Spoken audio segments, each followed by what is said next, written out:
Bantuan kemanusiaan dari Indonesia untuk warga Gaza Palestina yang menjadi korban perang akhirnya berhasil masuk ke wilayah Gaza. Perwakilan Egyptian Red Crescent Marwan menyatakan bahwa seluruh bantuan yang dikirim dengan 600 truk telah sukses memasuki wilayah Gaza melalui gerbang Rafah, Mesir. Tribuners, berikut sejumlah fakta negara yang memberikan bantuan ke Gaza Palestina.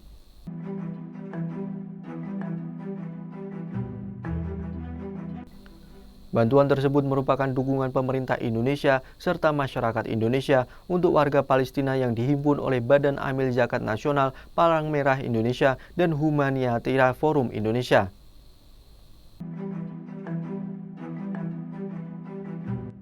Ketua Basnas RI Nur Ahmad mengatakan bantuan pengiriman kemanusiaan dari Indonesia untuk warga Palestina langsung disaksikan oleh Duta Besar Indonesia untuk Mesir Lutfi Rauf.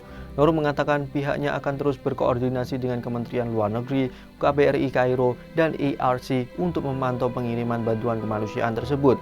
Dia juga memastikan bantuan kemanusiaan dari pemerintah dan masyarakat Indonesia itu 100% tersalurkan kepada warga Palestina. Pengiriman bantuan kemanusiaan pemerintah Indonesia seberat lebih dari 50 ton ke Gaza dilakukan pada hari Minggu 4 November 2023 lalu. Pengiriman menggunakan 2 pesawat C-130 Hercules TNI AU dan 1 pesawat Airbus A330 yang dikirim melalui 2 rute penerbangan berbeda. Pesawat Hercules A1237 dan A1238 menempuh rute penerbangan yakni Jakarta, Aceh, Yangon, New Delhi, Abu Dhabi, Jeddah, dan El Aris, Mesir. Pesawat Hercules yang pertama mendarat di Bandara El Aris sekitar pukul 8.30 waktu setempat atau pukul 13.30 waktu Indonesia Barat. Lalu disusul pesawat kedua beberapa waktu kemudian. El Aris saat ini menjadi tujuan utama bantuan-bantuan kemanusiaan ke Gaza yang dikirim dari berbagai negara. Jarak El Aris ke perbatasan Palestina dan Mesir di Rafah sekitar kurang lebih 30 km. Namun bantuan kemanusiaan dari Indonesia sempat tertahan di Mesir lantaran arus masuk dan keluar barang-barang serta orang dari Gaza, Palestina masih di bawah kendali otoritas Israel.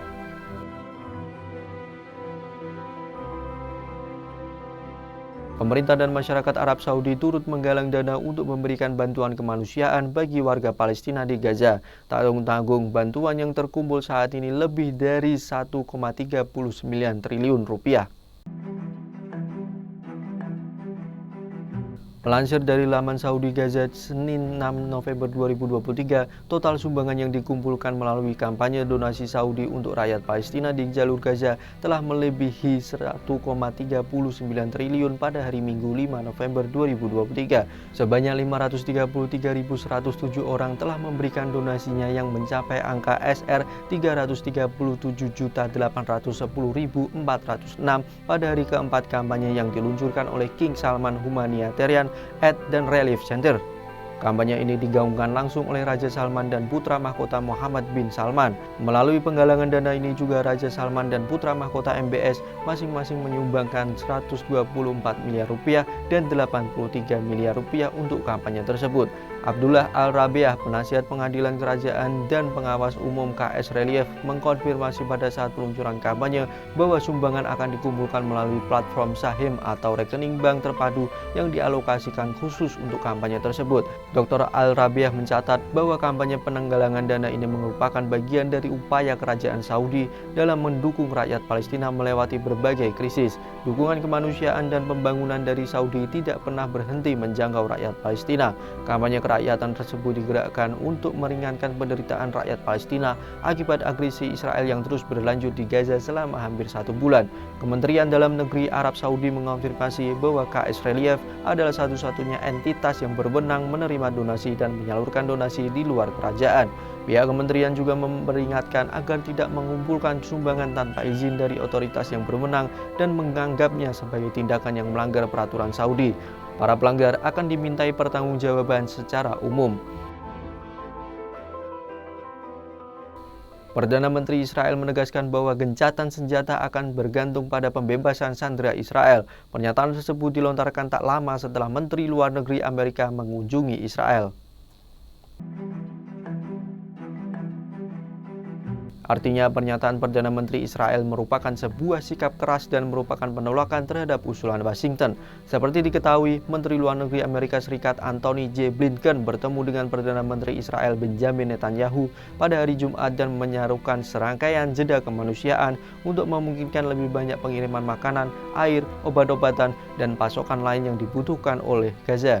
Selain itu, AS juga meminta untuk memfasilitasi pembebasan lebih dari 200 sandera yang diculik dalam serangan mematikan pada tanggal 7 Oktober yang dilancarkan oleh Hamas dari daerah Gantung yang mereka kuasai. Israel juga menolak masuknya bahan bakar ke Gaza, padahal bahan bakar dibutuhkan untuk rumah sakit dan pabrik desalinasi yang menyediakan air minum. Namun Israel mengizinkan pengiriman terbatas untuk pasokan vital lainnya. Blinken mengatakan kepada para wartawan di Tel Aviv bahwa Amerika Serikat berdiri dalam solidaritas dengan Israel. Selain itu, dalam pertemuan dengan Netanyahu dan para pemimpin Israel lainnya, pihaknya telah menekankan pentingnya Israel melakukan kampanye untuk mengalahkan Hamas. Serangan kelompok ini pada tanggal 7 Oktober menewaskan lebih dari 1.400 orang menurut pemerintah Israel, yang mengatakan bahwa mereka telah membahas langkah-langkah konkret untuk melindungi warga sipil dan juga langkah-langkah nyata untuk mengizinkan lebih banyak bantuan masuk ke Gaza.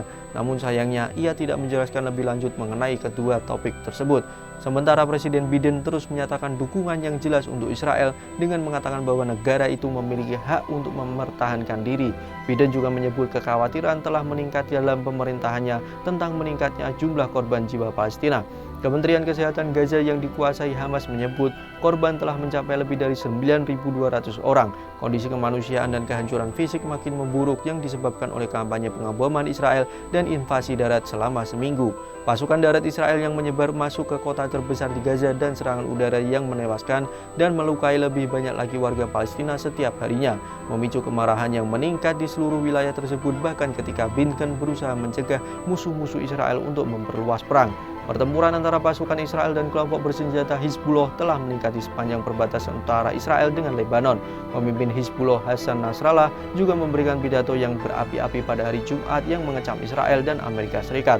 Padahal, jeda dalam pertempuran akan memungkinkan bantuan kemanusiaan untuk didistribusikan, memfasilitasi negosiasi penyanderaan, dan memungkinkan lebih banyak orang keluar dari Gaza melalui penyeberangan perbatasan Rafah ke Mesir. Ratusan warga negara ganda pertama, orang asing, dan anggota staf organisasi internasional diizinkan untuk pergi minggu ini. Lebih dari 1 juta warga Gaza telah mengungsi akibat perang, dan wilayah yang diblokade oleh Israel ini sangat kekurangan makanan, bahan bakar, air, dan obat-obatan. Setelah terputusnya bantuan dari luar selama 2 minggu pertama perang, puluhan truk yang membawa bantuan kini bergerak setiap hari ke Gaza. Perang Israel-Palestina yang meletus sejak 7 Oktober 2023 telah menimbulkan ribuan korban jiwa, belasan ribu korban luka, dan sekitar 1 juta orang mengungsi. Di tengah krisis kemanusiaan ini, daftar negara yang berkomitmen memberikan bantuan untuk warga Palestina terus bertambah. Pengumuman bantuan terbaru datang dari pemerintah Amerika Serikat. Pada Rabu 18 Oktober 2023, Presiden AS Joe Biden menyatakan akan memberikan bantuan 100 juta dolar atau sekitar 1,58 triliun untuk warga Palestina di jalur Gaza dan tepi barat. Sebelumnya, selama periode 8 hingga 18 Oktober 2023, sudah ada sejumlah negara lain yang mengumumkan bantuan serupa, yakni Uni Emirat Arab, Yordania, Kuwait, Arab Saudi, Skotlandia, Uni Eropa, Inggris, Islandia, Jepang, dan Irlandia.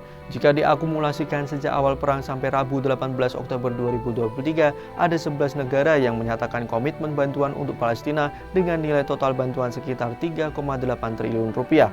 Kendati negara donatur terus bertambah, menurut UN Office for the Coordinator of Humanitarian Affairs, pasokan bantuan belum bisa masuk ke wilayah Palestina karena jalurnya dihadang oleh pihak Israel. Itulah sederet fakta tentang bantuan untuk warga Gaza Palestina yang berasal dari beberapa negara. Bantuan dari Indonesia sudah sampai di Gaza meskipun sempat tersendat di Israel. Setidaknya ada 11 negara yang memberikan bantuan kepada Palestina. Nantikan fakta-fakta lainnya di media sosial Tribun Jateng dan terima kasih atas kebersamaannya. Jangan lupa follow, like, dan subscribe sosial media Tribun Jateng. Download Tribun X sekarang. Menghadirkan lokal menjadi Indonesia.